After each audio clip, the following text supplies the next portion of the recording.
আজকে নিয়ে এসে গেছি দারুণ স্বাদের পাপড়ি চাটের রেসিপি। এই পাপড়ি চাট বাইরের দোকানের মতন কিভাবে বাড়িতে তৈরি করে নেওয়া যাবে সেই রেসিপি আজকে শেয়ার করব। যা হবে বাইরের দোকানের থেকে অনেক কম খরচে।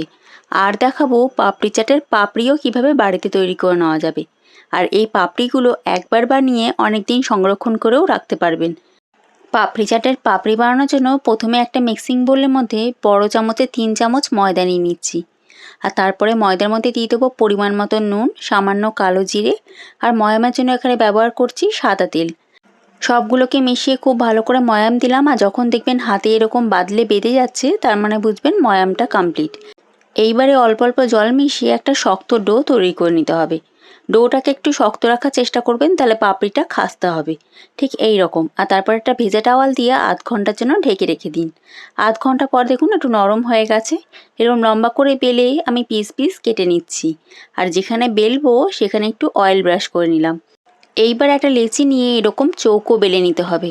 আর বেলাটা একটু পাতলা করতে হবে। আর তারপরে একটা কাঁটা চামচ দিয়ে আমি ঠিক এই রকম করে মাঝখানে মাঝখানে ছিদ্র করে দিচ্ছি। আর তারপর একটা ঢাকনা দিয়ে ঠিক গোল গোল শেপ করে দিচ্ছি পাপড়ির মতন করে। তাহলে একসঙ্গে অনেকগুলো পাপড়ি পাওয়া গেল। না হলে ছোট ছোট করে বেলতে অনেক সময় লাগে। আর তারপরে সাদা তেল গরম করে এক এক করে ছেড়ে দিলাম। আর আস্তে আস্তে ভেজে ভেজে তুলে নিচ্ছি। আমি একটু ব্রাউন করেই ভেজেছি, তাই জন্য খুব আস্তে আস্তেই ভেজেছি।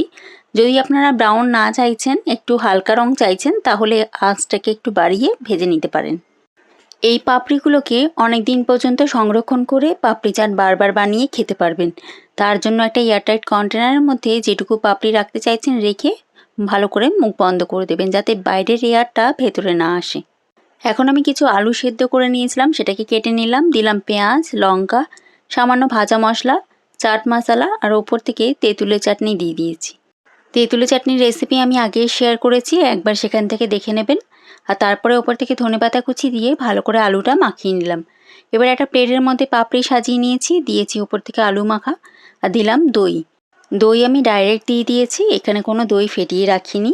আর ওপর থেকে দিলাম তেঁতুলের চাটনি, ধনেপাতা চাটনি, ঝুরি বাচা ছড়িয়ে দিচ্ছি। আর দিয়ে দিচ্ছি ধনেপাতা। আপনারা চাইলে এখানে কিছু বাদামও ব্যবহার করতে পারেন। তাহলে রেডি একদম বাইরে বাজারের মতন পাপড়ি চাট বাড়িতেই। দেখলেন তো কত কম খরচেই তৈরি হয়ে গেল একেবারে বাইরে দোকানের মতন পাপড়ি চাট বাড়িতেই।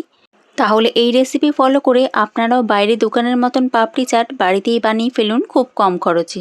আমার এই ভিডিওটি ভালো লাগলে অবশ্যই একটা লাইক করে দেবেন এবং যারা নতুন দেখছেন তারা পেজটিকে ফলো করে দেবেন, যাতে এইরকম আরও ডিলিশিয়াস রেসিপি আনলে আপনাদের কাছে পৌঁছে যায়। এখনকার মতন ধন্যবাদ।